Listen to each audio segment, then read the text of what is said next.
This meeting is being recorded. All right, here we go.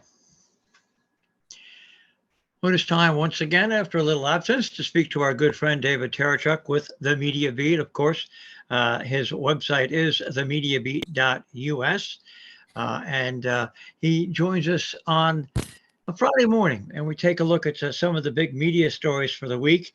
And we will start off on the international basis, I do believe, David, because when you have at early stages of an earthquake, almost 200,000 people identified as dead, it is sitting there as a story that is an absolutely astounding story.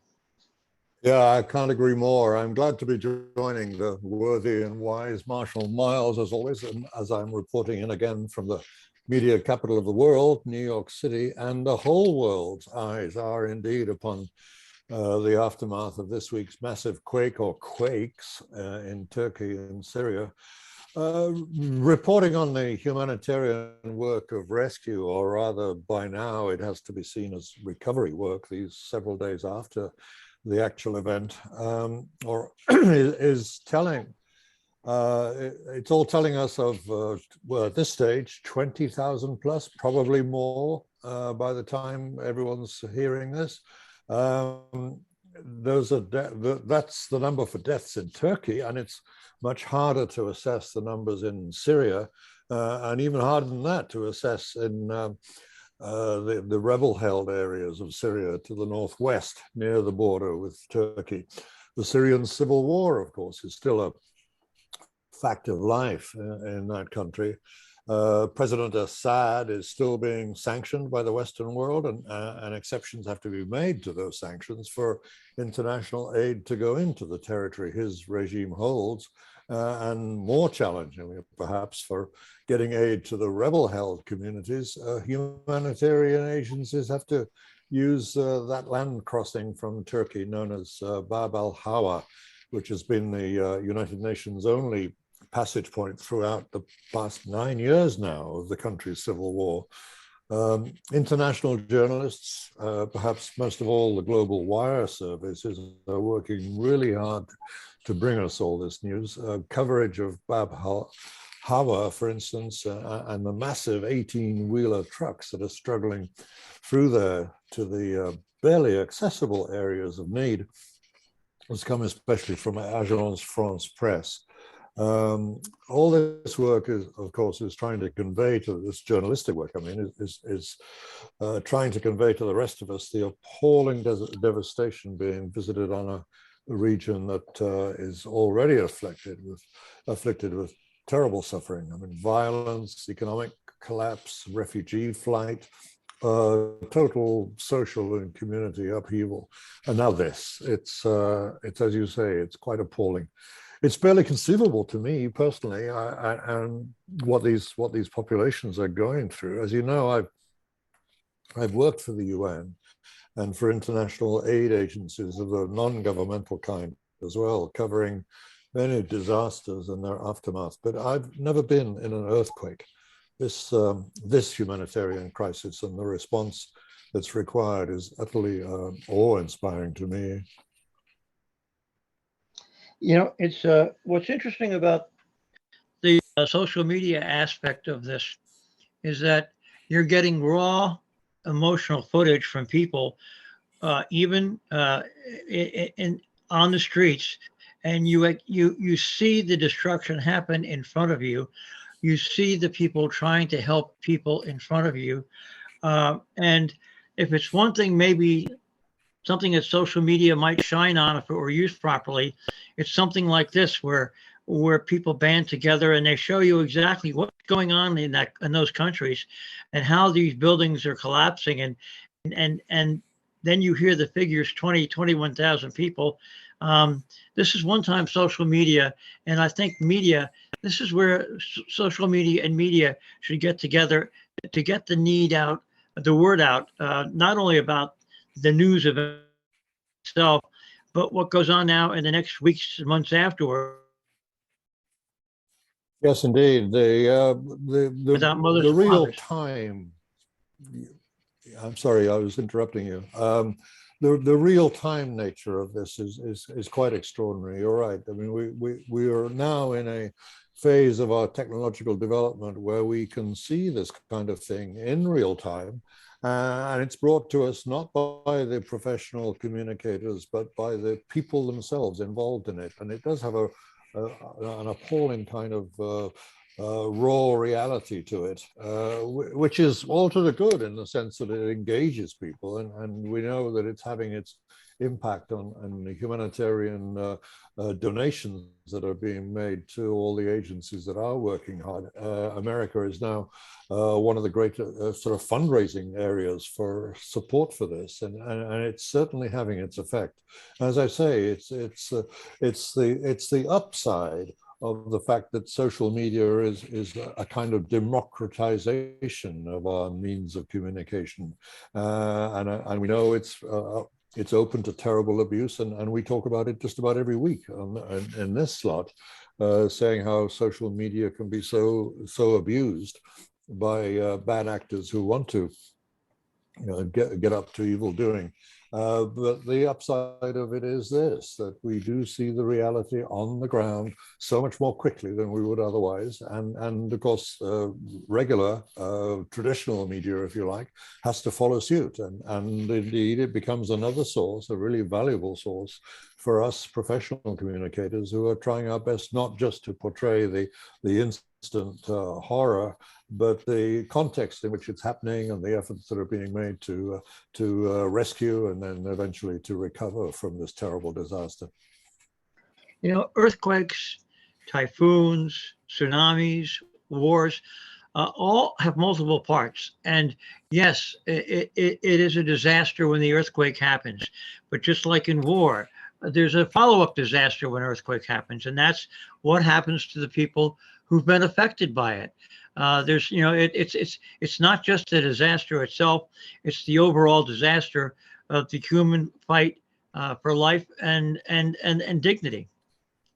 And indeed, and of course, in this particular area, it comes on the heels of an appalling disaster already, humanitarian disaster of extraordinary proportions. Several million people moved around unwillingly in Syria because of that war, and now many of them in Syria, fleeing Syria and then being hit once again by the earthquake whose epicenter was in Turkey. And like every humanitarian disaster, as you say, it goes through phases.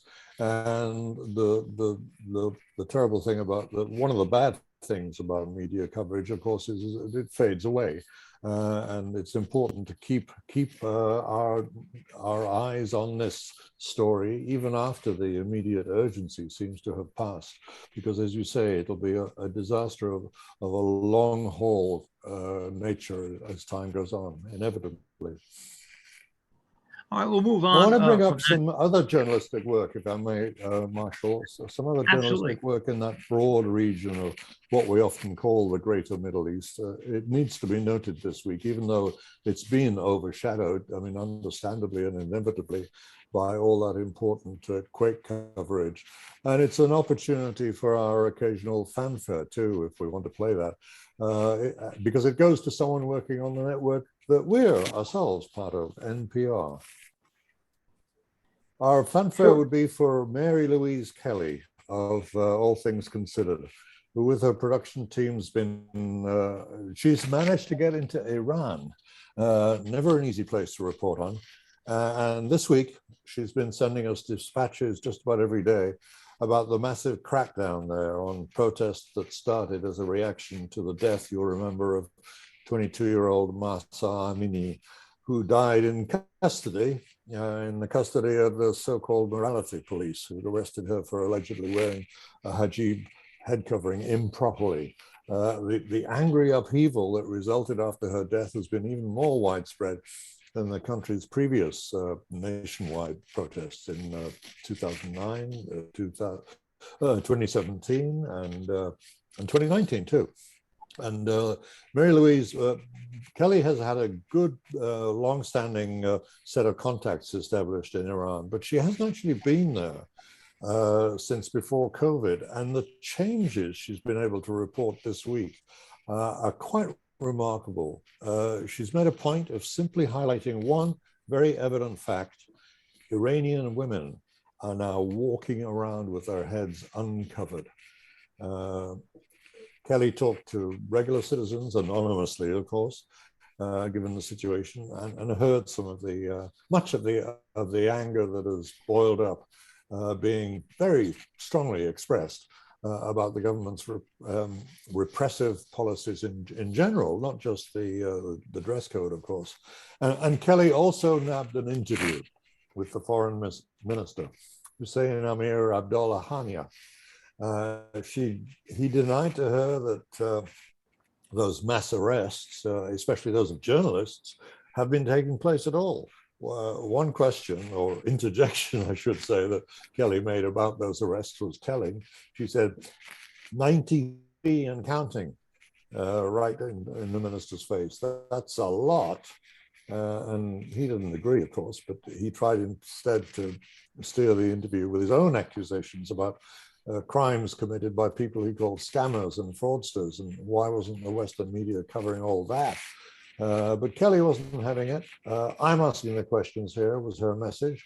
And this was straightforward, what I call bread and butter reporting. Direct, first-hand observation, well delivered, and some firm holding of authorities' feet to the fire of determined questioning. And I would say, this is why we have reporters, or one important reason anyway. So let's hear it for Mary Louise Kelly and All Things Considered. Absolutely, absolutely. I want to get on to some other news that's not quite as significant, but it's still significant. And that was the State of the Union address has become something of a spectacle for another reason that it was not intended to be a spectacle. And that's by participation of people who disagree with the president to yell and join in. Yes, indeed.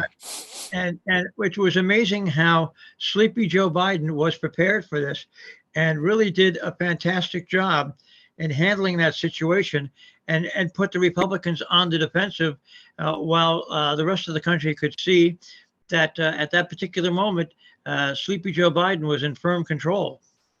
Yeah, in a way, it's media business as usual, even though the spike of particular interest has been has been rather pointed. I mean, this time of year, we just expect it. It's traditional for the president to give the State of the Union speech to both houses of Congress. I mean, sometimes it can be as early as the first week of the year, and even as late as March. But this year, it was just about in the usual time, and it was predictable enough. Except perhaps for some possibly surprising raucousness that you mentioned from a lot of Republicans. But how surprising, really? I mean, we saw the beginnings of that behavior back in Barack Obama's time with that infamous yell from a South Carolina congressman, "You lie," came the phrase. Remember that? And that particular congressman got admonished. I cherish that word, admonished by the House of Representatives.